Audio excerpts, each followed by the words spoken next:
Hello, welcome to another piano lesson with Richard Yang. Today I'm going to cover Only My Railgun from A Certain Scientific Railgun arranged by Animenz. So you can find this sheet music from his store in the link below, as well as the link to my performance of the piece. It's very fast paced, and Animenz rates this as an 8 out of 10 on difficulty. And I don't know, I think for small hands like mine, that's actually true. Otherwise, if you have like very big hands, it's not too bad. Maybe 7, but with small hands, 8 definitely. Okay. Now, very important.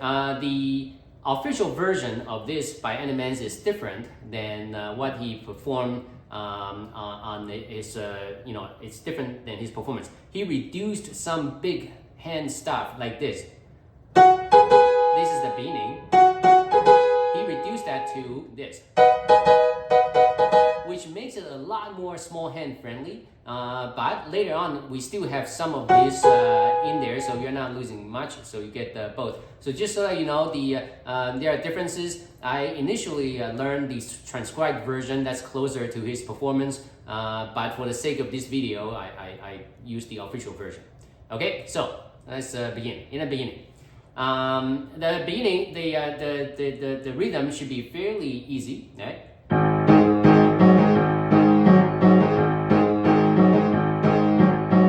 little crescendo. Accent. Now, so the way I played it is slightly detached, right? Everything is detached. Or you can play it like this. At the way as written, where you hold on to the notes a little longer, like this. You heard that, right? Here.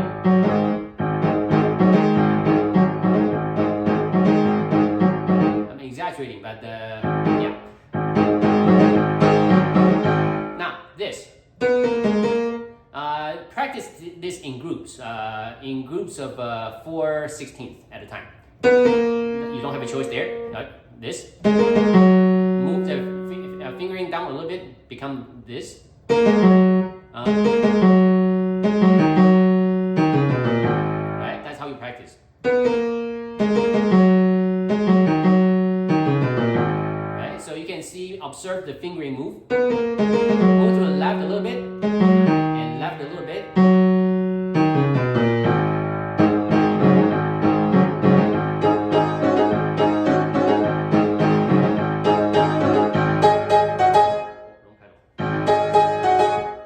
So the last one, a lot of accents, right? Pedal off, and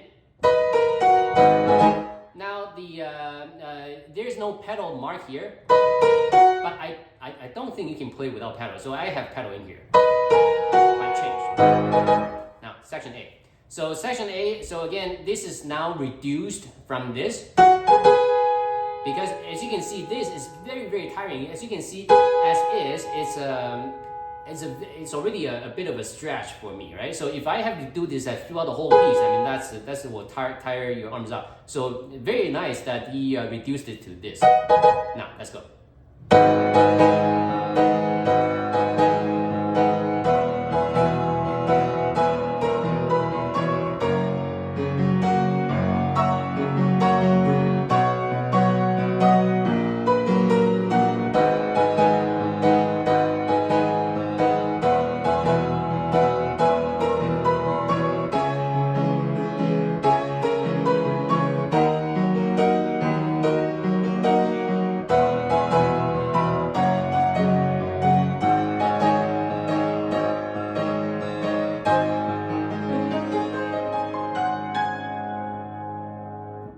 So that is on the fingering. Now I'm gonna talk a bit more. Now you can probably by now appreciate the fact that this is in a key that's full of black keys, because like I always say, black keys give you more margin for errors, right? So can you imagine having to play this piece on all white keys, right? Even if you just drop to G,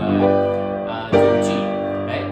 That would be extremely difficult. So as such, black keys are great, right? So you want obviously you need to know where to jump to, right? So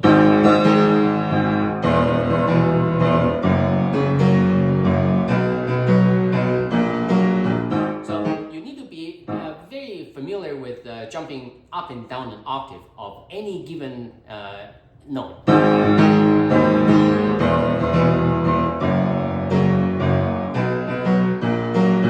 Right? So just play with those. Play with some keys and make sure you're familiar. So one more time. And now, also to do this, I don't know if you have problem playing this. You shouldn't, right? Because you're just playing two keys at a time. So if you cannot, then just play this and do that. You can play this. You can play that. Can you play this? Right? If not, you're playing too fast. Slow down. Now the next variation on C sharp. Now you have three notes, right? So this might be more apparent that you need to practice more because this is definitely more difficult than having to play two notes. Right? But the good thing is, once you know how to play this, it's a skill that can be retained and can be applied to future pieces, right? So spend some time work on it, right? So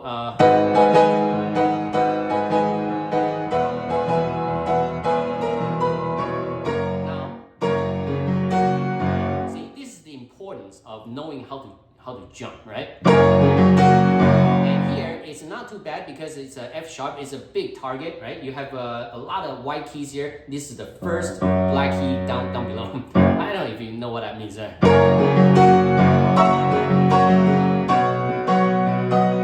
here, pedal off. Observe that rest on the right hand.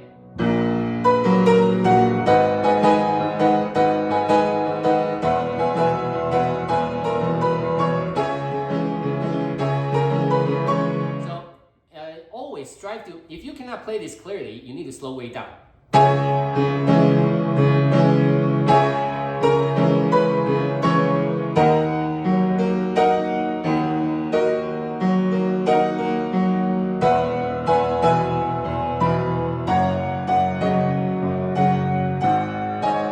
And hold the upper G sharp.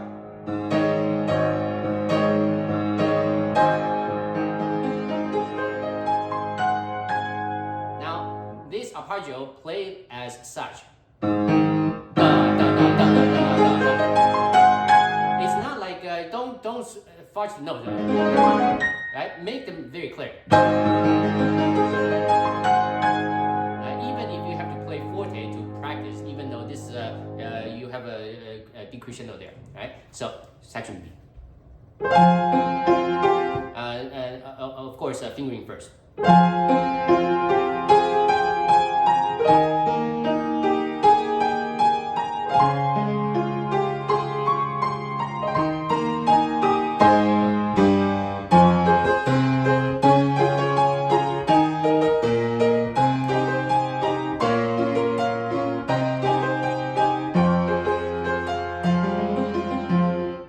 So this line is very cool. Like you want to make sure you can hear the bass, right? So the way I do it, the way I like it is like to hear this.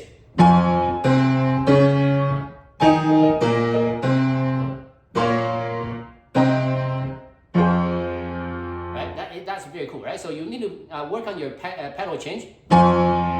Change. Make sure you have very clean pedal changes, right?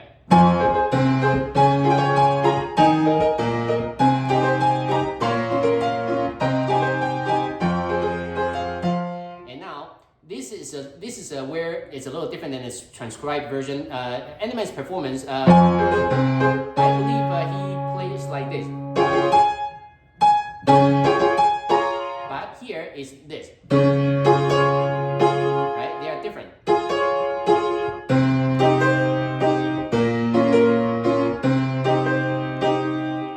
Know that it's a little different.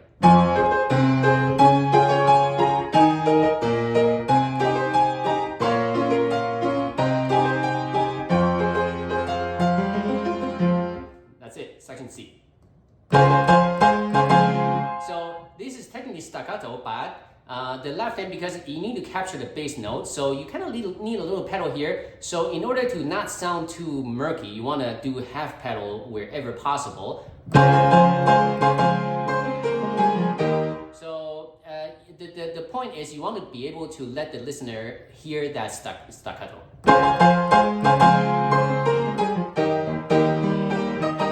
Right? So as long as you can hear the staccato, that's good. So remember, if you pedal all the way down, it sounds like this. You don't want that. That's way too much, right? So half pedal.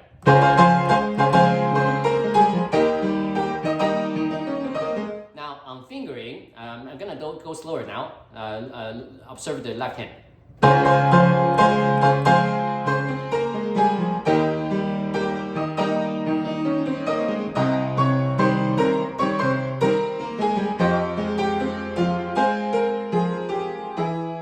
Right? So hopefully it's not too difficult. Like here, there are two ways of playing this. Right? There are two ways. I play both. First is this. Change over, and then you move. Second way is left hand, you just go down, right, like this, and then you move the whole arm over.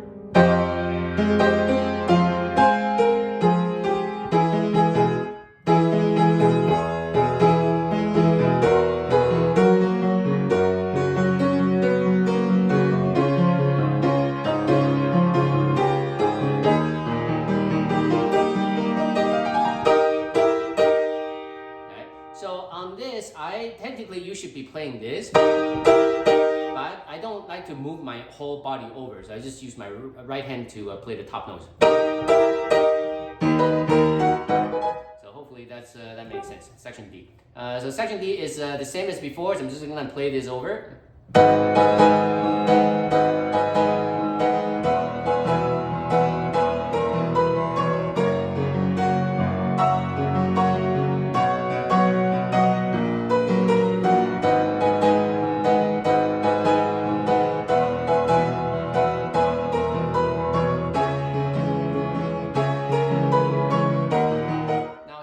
So left hand, follow the fingering here.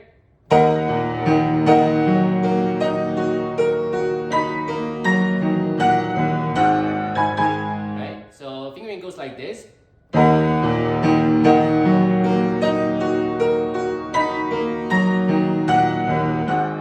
So this can be quite confusing when you play it fast, right? So you want to make very sure you practice very slowly. So the first part, count 3, 3, 2. 3, 3, 2. Again, 3, 3, 2. So now, section E, this is where that the big chord, very difficult chord comes in, right? So just make sure you can play this, right? I don't know if there's any other way to do this. Just tough it out. Right, so anyway, I'm gonna try this.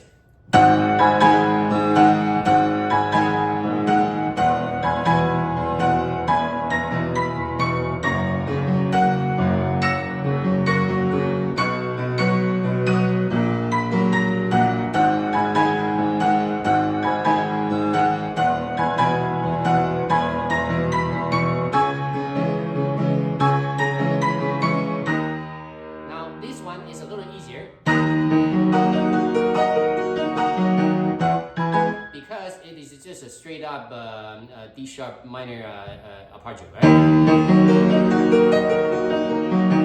So as with any arpeggio, you want to make sure that you time it right. Right? You don't want to do right. They need to match up, right?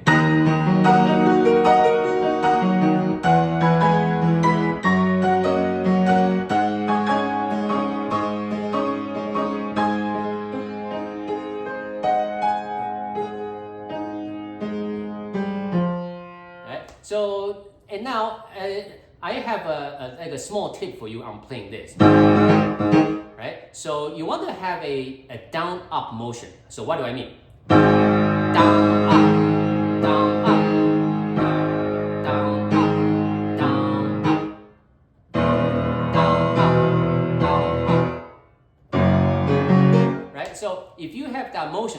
actually, when you get to C sharp,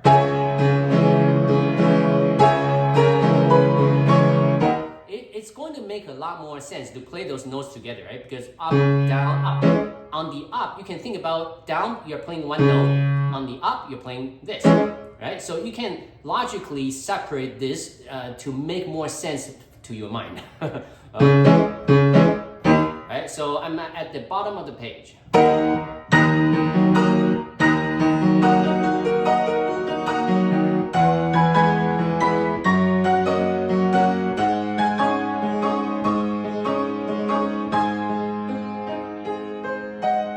And remember, there's an eighth note on the next measure. You will have to wait for that. 1, 2, 3, 4. 1, 2, 3, 4. 1, 2, 3, 4. 1, 2, 3, 4. So remember, you need to count that, okay? Second F.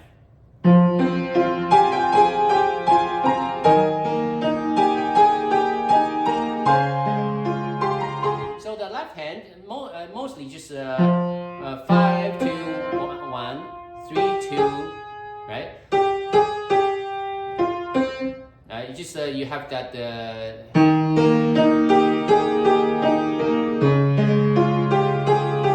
So a lot of 3 2s on top, right?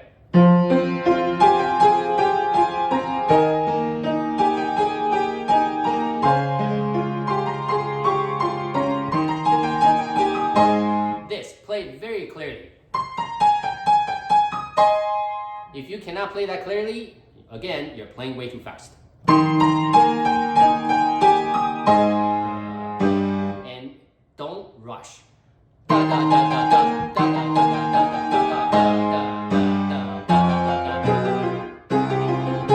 Right? And now here is the same as before. You want to make sure your bass is very clear, and that will make the piece very cool, right?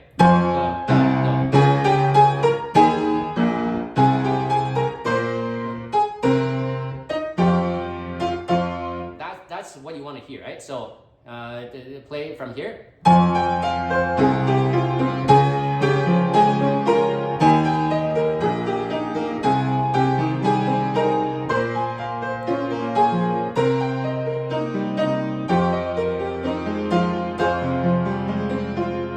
Does that make sense, right? So again, as with any fast piece, in order to play this clearly, you have to play it very, very slowly, right? No matter how slow. Like even this is considered pretty fast, right? You can slow down even further, right?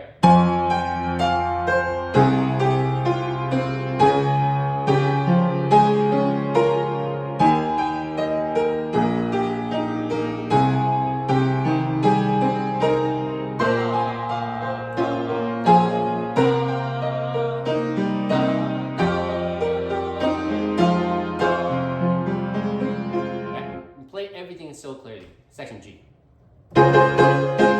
So again, this is a lot of staccato. So remember, try not to pedal all the way down. Always do half pedal, right? So that it doesn't sound too much.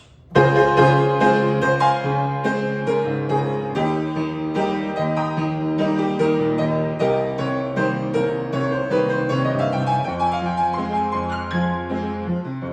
so one more time. So staccato. So the left hand is it might be a little strange because it's a one-way thing, right? It goes up and you go from the bottom again, right?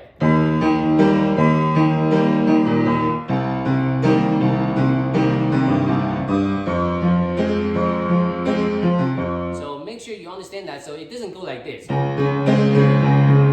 It goes only one way. Right, so that's something to remember.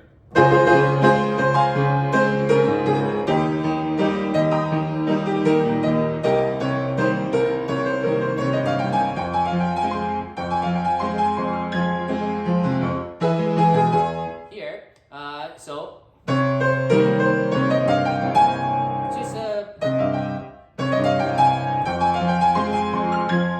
just play that, just fit that many notes in there.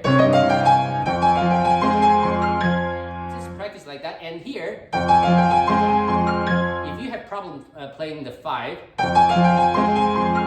make it 6. How? play this, then everything is falls in nicely. Right?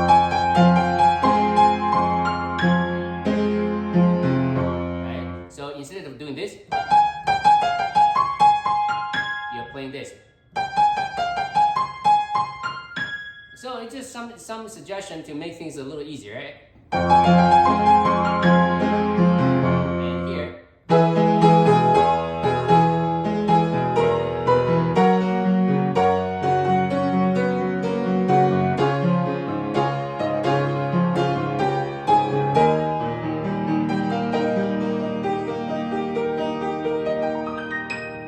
Right? So my right hand takes over from the E flat. So again, bottom of the page. And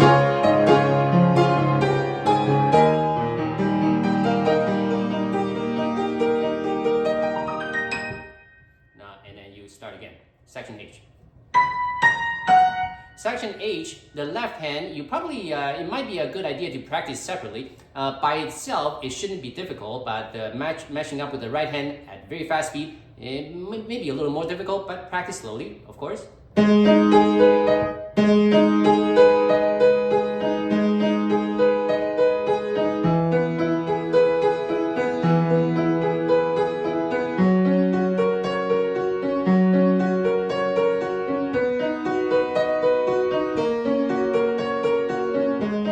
Of course, this will be it will be a little more difficult than it looks. So just keep practicing. Right?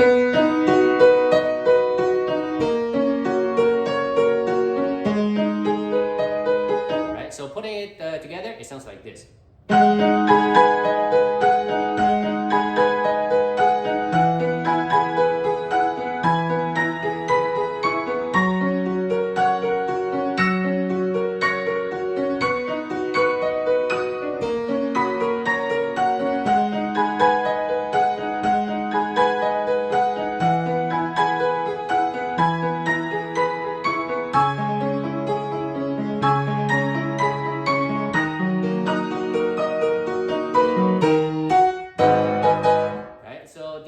Difficult part should be the last one, right?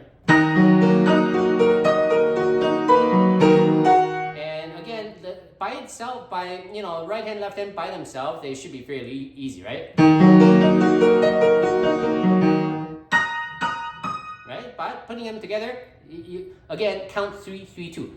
3, 3, 2. Some way to make it slightly easier, right?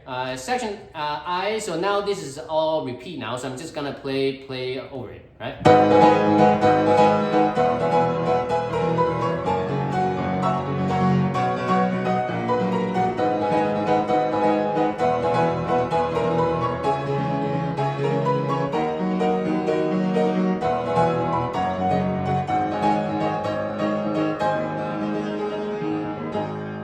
So now I'm right before section J. So this one, just right,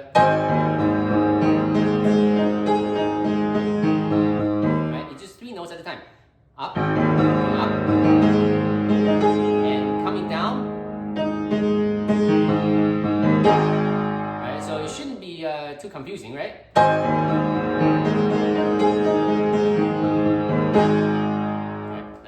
now, section J.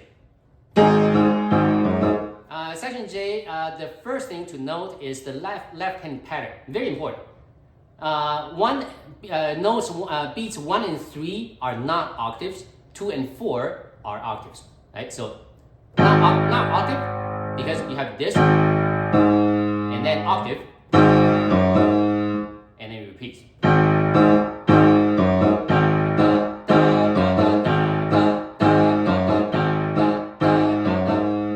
No octave, octave, no octave, no octave, and an octave. So that's a left hand. It doesn't change. So remember that. Now let's go.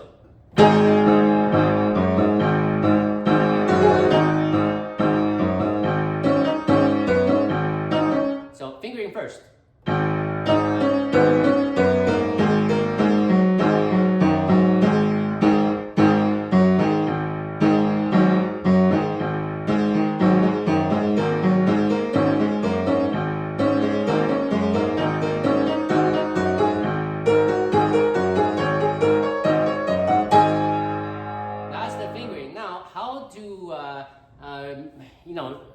understand the fingering, right? So I'm at the first measure, second line. So remember, there's a slight leftward motion, and you need to move your fingering to match. For example, and remember, finger number 4 is the key. How so? So, right? This is easy. And then now it moves down a little bit with finger number 4. And again, down a little bit with finger number 4. Right? Finger number 4. Finger number 4.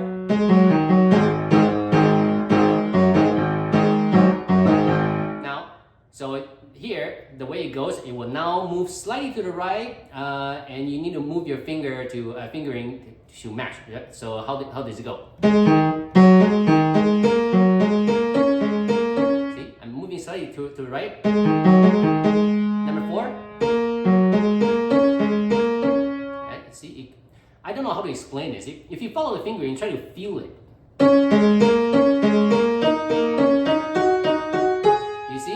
Slightly move to the right, and your fingering will change. See, now number 1 is here, 2 is here. Now number 1, right? So there is no real easy way to explain this, because it's a lot easier to understand in my head than to talk it out. So let's try again.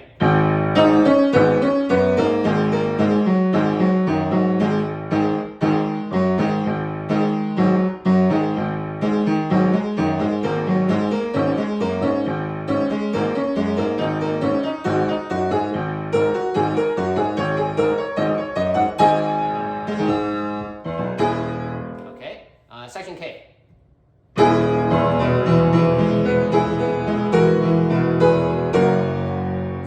So on left hand, you probably don't have a choice on fingering, which is a good thing, because that means you shouldn't be confused, right?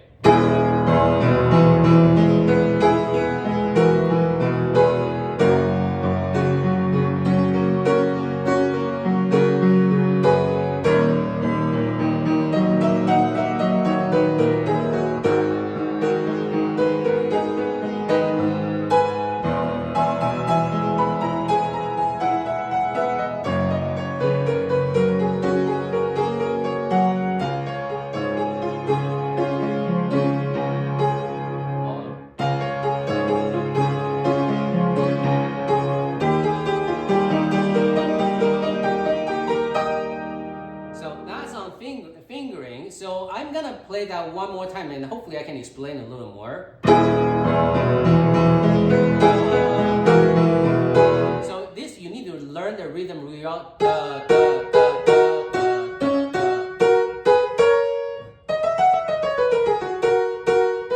Right, so you need to know that rhythm well, so that when you play match up with the left hand, it's going to make sense. Because if you don't line up the notes, it will be really strange, right? So make sure that everything matches up.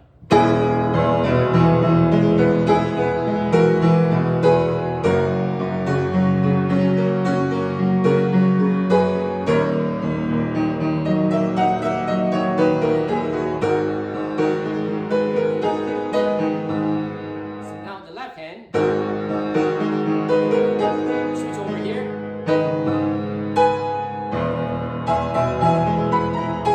And now this run on the left hand is very fast, and so how do you not get confused? Remember, you have your downbeat is on finger number 3, right? Number 3 here, right? So you can, when you practice this, one quarter note at a time, make the first note of every quarter note an accent. That might make more sense.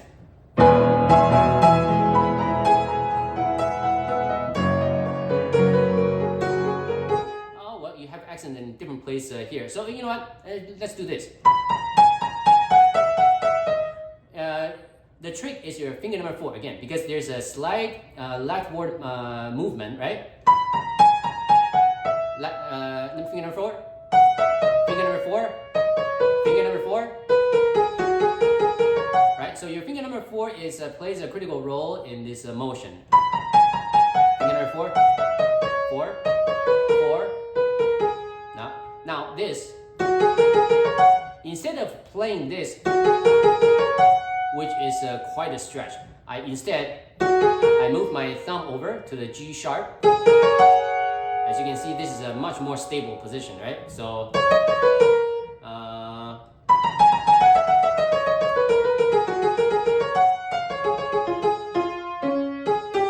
so that's how you do this. So, I know it's hard to describe. Oh, you know what? You can use the finger number 4 method, but when I actually play, finger might be different. Just to let you know, when I play fast and slow, my fingering might be different because I don't know my fingering. I just play. It just happens on the fingers. So when I play fast and slow, they might be a little different. So just so that you know.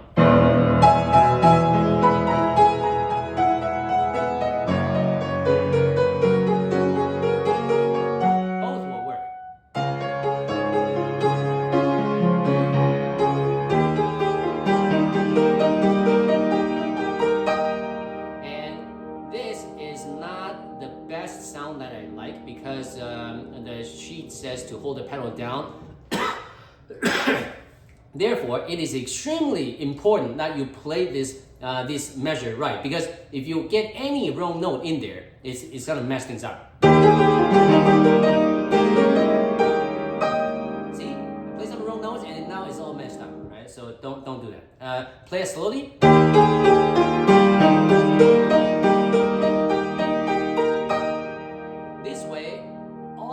In there are just all the E flat notes, right? So that everything is clean, right? So section L.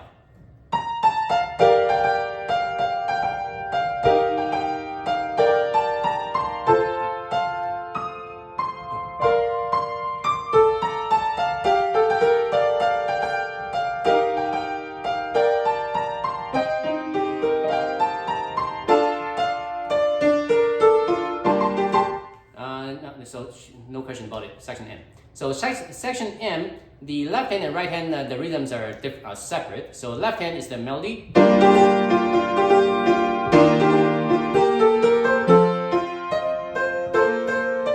Right hand is.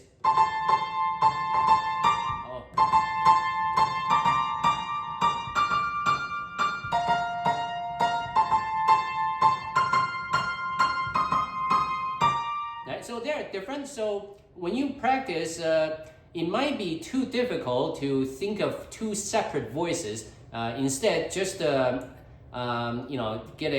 a feel for what it sounds like. Just playing them all together. I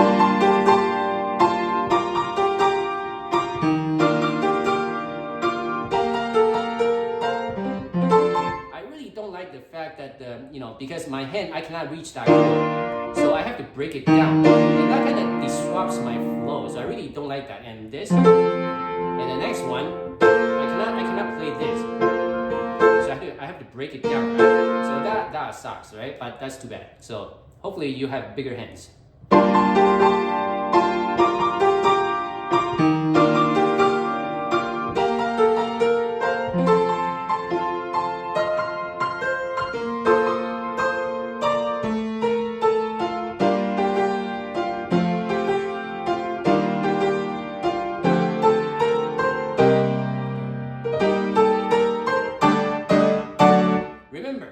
Clean pedal breaks for each note, right? And now, listen note. So the original version, Animenz performance didn't have this, but it's on the sheet. Now, a lot of times you will see Animenz does glissando on his palm. So that never works for you. Yeah. So just so that you know, Animenz has the Steinway D274, so that is the best of the best. He's got the real top of the line, well, not top of the line, but the best wood keys, right? These keys are probably just cheap plastic, right? So it doesn't work the same way. So use your fingertips, right? So section N, it is a very energetic section, and you want to make very sure you don't over pedal this stuff, right? You want to have, but not having any pedal in between might make this too dry. So you do need some pedal, but make sure that they're clean. So if you have doubts, just refer to my my performance, and you can look at how I pedal this stuff. So I do pedal things down a little bit, but I do change pedals a lot, right?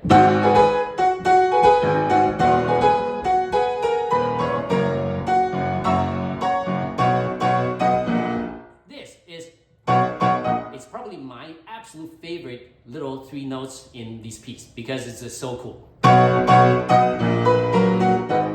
Right, so hopefully just you don't understand the pedal break.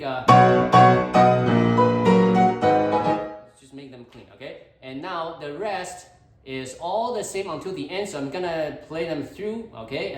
If you have any doubts, just go to earlier in the video.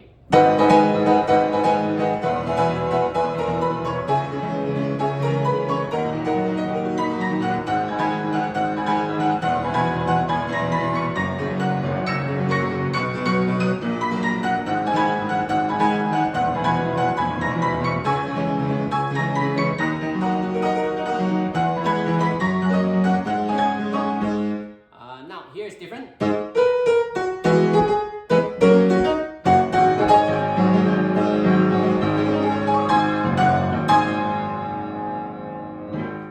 Alright, so a little emphasis.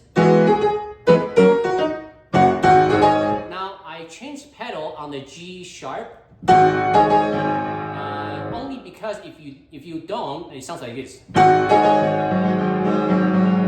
Way too much, right? If I did that, then it's just this chord, right? So that's what you want. Here, it's just so play that quickly. 2, 3, 4. That takes you to the end. So hopefully you enjoy this. Until next time, goodbye.